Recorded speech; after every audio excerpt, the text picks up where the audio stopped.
Close your eyes for just a second. Picture a field in the American South, not a battlefield, just a field. Grass growing tall around the edges, a creek running through it somewhere. You can hear the water if you listen close. Maybe there is an old oak tree in the middle, the kind that has been standing there since before anyone alive was born. Maybe your great-grandfather walked past that tree once, on his way somewhere he never talked about. Now picture that same field at night. No moon, no stars, just the sound of men digging, not archaeologists. Not historians, men in work boots and sweat, stained shirts, passing shovels hand to hand, not speaking a word. They are not looking for treasure. They are not looking for artifacts. They are looking for something that someone else spent a very long time trying to make sure was never found. And when they find it, when the shovel hits something that should not be there, in a place where nothing was supposed to be buried, the man leading the dig does not call the news, does not call the police. He just stands there, breathing hard, and says 4 words that would change everything. I knew it was real. What they pulled out of that field had not seen daylight in over 100 years. And the story of how it got there, and who put it there, and why they spent the rest of their lives trying to forget, is the story the Fear Sermon is going to tell you right now. Here is what you need to understand before we go any further. The United States has a lot of official histories. Textbooks, memorials, national parks, markers on the side of the road that tell you what happened on this spot, on this date, in this year. But there is another history, the one that does not have markers, the one that does not have memorials, the one that was never supposed to be written down at all. That history lives in places like that field, in the ground, in the silence between generations, in the things that grandparents almost said and then didn't, and then took with them to their graves.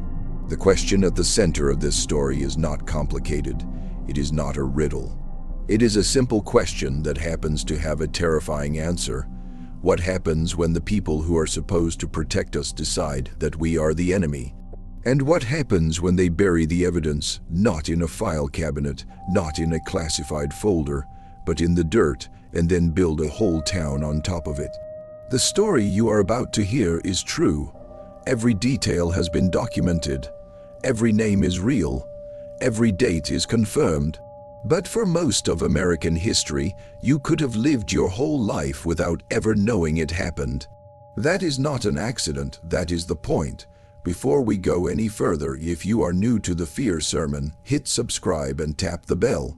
We tell the stories that America forgot, buried, or never wanted you to find. And I want to hear from you right now. Drop your state in the comments. Where are you watching from? Because this story belongs to every single one of you, no matter where you live. Now let me take you back to a time when America was tearing itself apart. It is the summer of 1864. The Civil War has been going on for 3 years. 3 years of boys dying in cornfields. 3 years of mothers getting telegrams that start with the words, "We regret to inform you."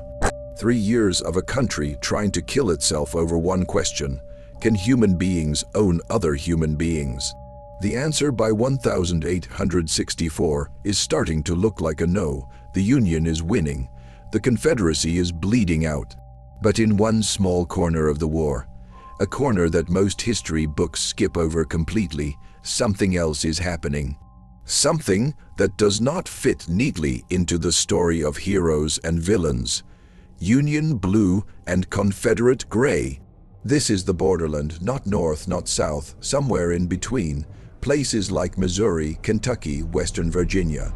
Places where your neighbor might be fighting for the Union and your brother might be fighting for the Confederacy, and your father might just be trying to keep the farm alive while everyone around him goes crazy. In these borderlands, the war did not look like the paintings.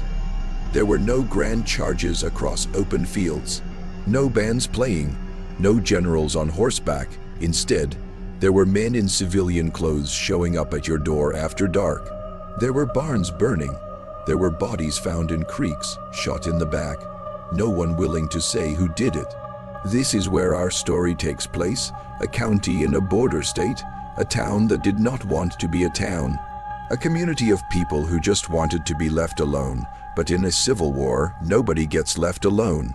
And what happened in this county, what happened in that field under that old oak tree would not come to light for over 100 years.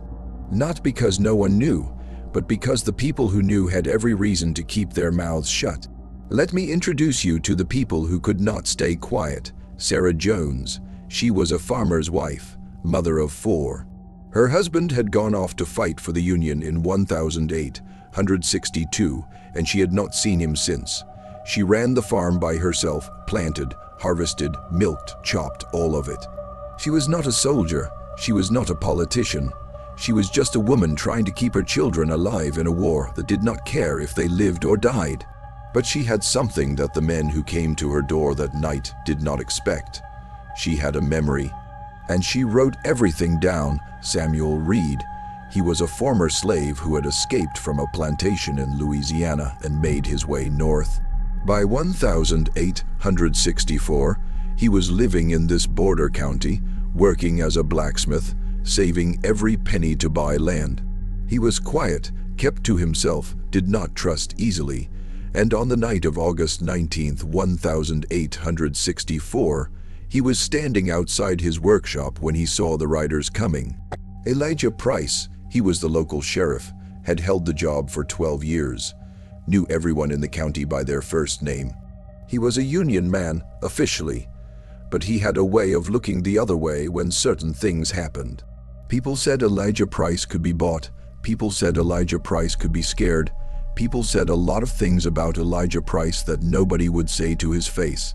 Martha Price, the sheriff's wife, she was the one who kept the ledgers, who wrote the letters, who filed the paperwork. She knew where every document in that courthouse was kept, and she knew what her husband did when he thought no one was watching. Dr. James Holland, he was the only doctor for 30 miles. He had delivered half the babies in the county. He had held the hands of the dying. He was trusted, respected, and on the morning of August 20th, 1864, someone knocked on his door before sunrise. When he opened it, he saw something that made him reach for his coat without saying a word. These 5 people, a farmer's wife, a blacksmith, a sheriff, his wife, and a doctor, are not famous. You will not find their names in most history books, but they are the reason this story survived at all. Because someone tried to bury the truth, and these 5 people, in their own ways, refused to let it stay buried. Now let me tell you what happened on the night that changed everything. August 19th, 1864, late, past midnight. The kind of night where the heat sits on your skin like a wet blanket, and the crickets are so loud you cannot hear yourself think. A group of men rides into the county, not Union, not Confederate, something else, something worse. They are wearing civilian clothes, but they move like soldiers. They are carrying weapons, rifles, pistols, ropes. They are not here to fight a battle. They are here to send a message. The first house they hit belongs to a family named Bellamy. Thomas Bellamy was a farmer. He had a wife and 5 children. He had never owned slaves. He had never voted. He had never done anything except try to grow enough corn to get his family through the winter. But he had done one thing that the men on horseback could not forgive. He had let a Union soldier sleep in his barn 3 weeks earlier. Just one night, just a place to rest, that was enough. They dragged Thomas Bellamy out of his bed. His wife Mary tried to stop them. They knocked her to the ground. His oldest son, 16 years old, picked up a shovel. They shot him in the leg. Then they took Thomas outside, and they did not come back for 20 minutes. When they left, Mary Bellamy crawled to the door and saw her husband lying in the dirt. He was still breathing. He would not be breathing by sunrise. That was the first house. There were more. By the time the sun came up on August 20th, 1864, 12 men were dead. 12 farmers, blacksmiths, laborers. Men who had never fired a shot in the war. Men who had never held a political office or owned a newspaper or done anything to make themselves powerful enemies. They were just men who lived in the wrong county at the wrong time next to the wrong neighbors. And here is the part that does not make sense. Here is the part that historians have been arguing about for over 100 years. None of the men who died that night were killed by Confederates. None of them were killed by guerrillas, the men on horseback, the ones who dragged Thomas Bellamy out of his bed and left him to die in the dirt. They were Union men. Officially, uniforms in their saddlebags, papers in their pockets signed by Union officers. They were supposed to be the good guys. So what happened? Why did Union soldiers kill Union sympathizers? Why did the men in blue become the men in masks? The official record says it was a mistake, a few bad apples, an isolated incident that was investigated and closed. But the official record is missing something, and that something stayed hidden in the ground for over 100 years. Let me tell you about the day they finally dug it up, October 1976. A construction crew is clearing land for a new housing development. They are digging foundations, moving dirt, doing the kind of work that has been done a million times across America. But on this day, the backhoe operator feels the machine shudder, something hard, something that should not be there. He climbs down, he kneels in the dirt, he brushes away the soil with his hands, and then he sees it. It is a boot, a man's boot. Leather rotted, crumbling, but inside the boot, still inside, there are bones. He calls his foreman, the foreman calls the sheriff calls the state archaeologist, and within a week, the whole site is closed off. Yellow tape, floodlights, trucks full of equipment. They start digging slowly now, carefully, with brushes and trowels and screens. The first body is in the ground alone, no coffin, no marker, no nothing. Just a man in a hole, his hands tied behind his back with rope that had turned to dust but left its shape in the dirt. The second body is 6 feet away, same position, hands tied, the third, the fourth, the fifth. By the time they finish, they have found 11 sets of remains. 11 men, all buried in the same shallow trench, all with their hands bound, all with evidence of gunshot wounds to the back of the head. 11 men, 12 had died that night in 1864. One body was never found, the archaeologist in charge of the dig, a woman named Dr. Patricia Masters, sat down in the dirt when she saw the 11th skull. She did not cry. She was too professional for that. But later, in her field notes, she wrote 3 words. They were executed. Not killed in battle, not shot in a fight. Executed, hands tied, kneeling, shot in the back of the head, then buried in a hole that someone hoped would never be opened. But who gave the order, and why did the official record say something different? That is where the documents come in.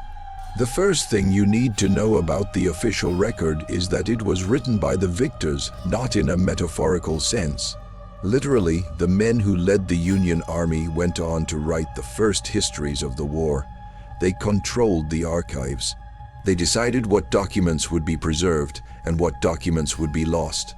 So when something happened that made the Union look bad, really bad, there was a process for making it go away.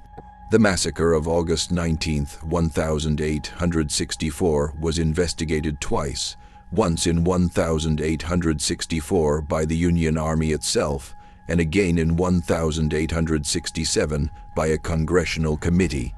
Both investigations concluded that the deaths were the result of confusion and miscommunication, that the men who died were collateral damage in a complex military situation. But here is what the investigations did not include. Here is what the official record buried. Dr. Masters and her team spent 3 years after the dig going through archives. They found letters, private letters never meant to be published, written by soldiers who were there that night.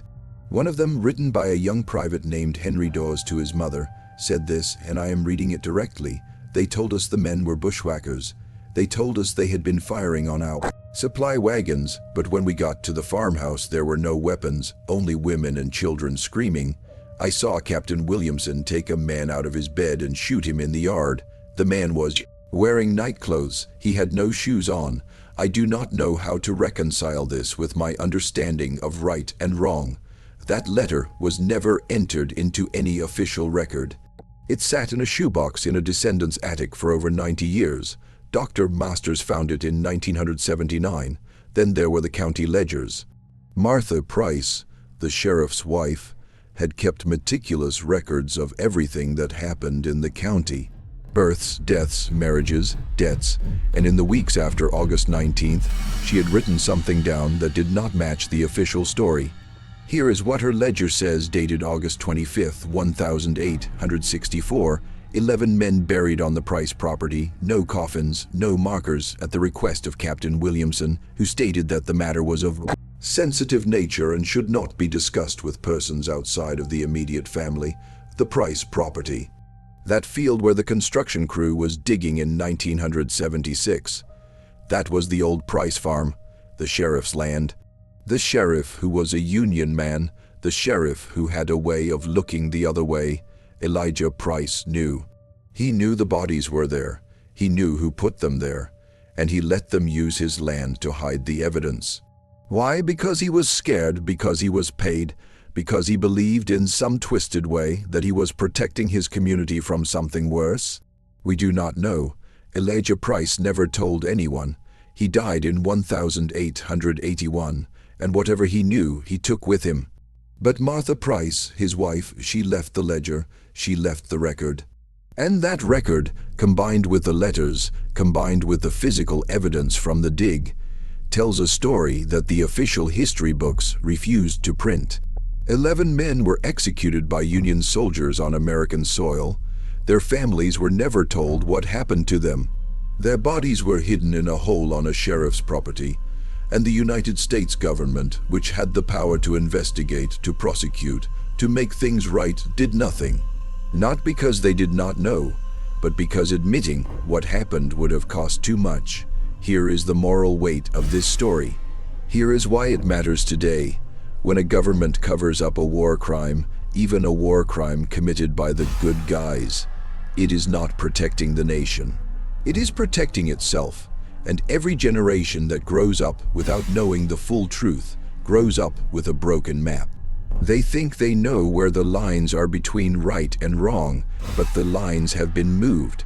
The bad parts have been smoothed over. The hard questions have been answered with easy lies. The men who died in that field in 1864 were not heroes. They were not villains. They were farmers, fathers' sons. They were people who got caught on the wrong side of a war that was supposed to be about freedom, but turned out to be about a lot of other things too. And the people who killed them, the Union captain who gave the order, the soldiers who pulled the triggers, the sheriff who let them use his land, they all went home. They all lived full lives. They all died in their beds. Not one of them was ever charged with a crime. Not one. Let me tell you about the living. In 1977, after the bodies were identified, the state returned the remains to the families. 11 families. Some of them had known grandmothers who had whispered stories, great uncles who had pointed to that field and said, "Don't go there." Some of them had no idea. They had grown up thinking their ancestor had run away, had disappeared, had chosen to leave. They buried the 11 men again, this time in a proper cemetery, with headstones with their names, with a ceremony that included a Union veteran, one of the few still alive, who stood at attention and cried. But here is what did not happen. There was no national apology, no monument in Washington, no mention in the textbooks. If you graduated from an American high school in the 1980s or 1990s, you almost certainly never heard this story. It stayed local, stayed small, stayed in the kind of county where people do not ask too many questions about the past. Then something changed. In 2008, a descendant of Thomas Bellamy, the farmer dragged out of his bed and shot in his nightclothes, started a website. Just a simple page, a few paragraphs, a few photographs.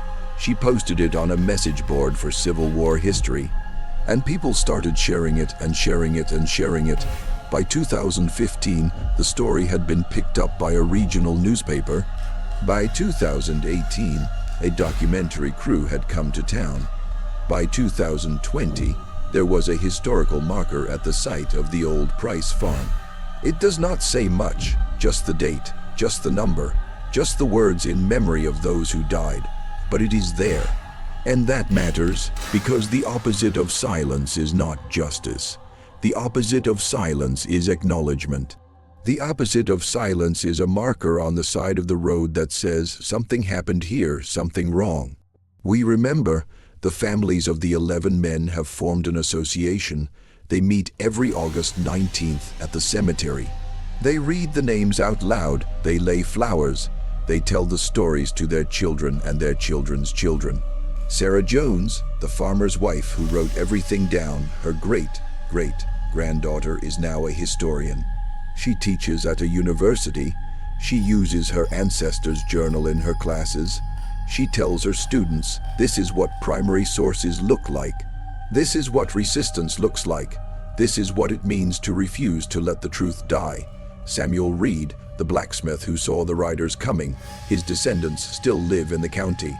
They run a blacksmith shop on the same road where Samuel had his workshop. They have a photograph of him on the wall. He is wearing a suit. He is not smiling, but he is there, and Dr. James Holland, the doctor who answered the door before sunrise on August 20th, 1864, his medical bag was found in the attic of an old house in 2019. Inside it, a piece of paper. On the paper, written in pencil, a list of names, 11 names, the names of the men who died that night. He had written them down while he was walking from body to body, trying to see if anyone was still alive. No one was, but he wrote the names anyway, because someone needed to remember. That piece of paper is now in a museum. People come from all over to see it. They stand in front of the glass case, and they read the names out loud. Not because they have to, because they want to. That is the legacy of the 11 men, not the way they died. The way they have been remembered, against every effort to forget, against every official lie, against every person who said let the past stay buried. Someone always refuses. And that someone is the reason you are hearing this story right now. The field where the 11 men were buried is now a housing development. Families live there. Children play in yards that sit on top of a mass grave. They do not know. Most of them will never know. But the historical marker is at the entrance, and every once in a while, someone stops, reads it, looks out over the houses, and wonders what else is buried beneath the places where we live, work, and raise our children. The forensic work on the 11 bodies was completed in 1979. The identification of every man took another 3 years, but the question of who gave the final order, the name of the captain who said shoot them, has never been answered. The documents exist somewhere in an archive, in an attic, in a box marked "Do Not Open." Maybe one day someone will find them. Maybe they already have. Here is what I know for sure. The story was real. It was buried deliberately.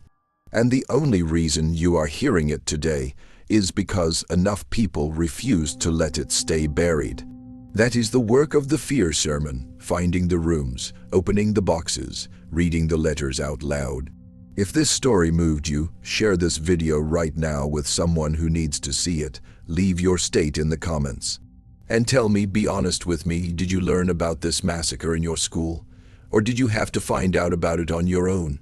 Yes, I learned it in school. Or no, I had to find it myself. Drop it below, because your answer tells us everything about what America has and hasn't decided to teach its children about itself. Subscribe to the Fear Sermon for more stories America forgot.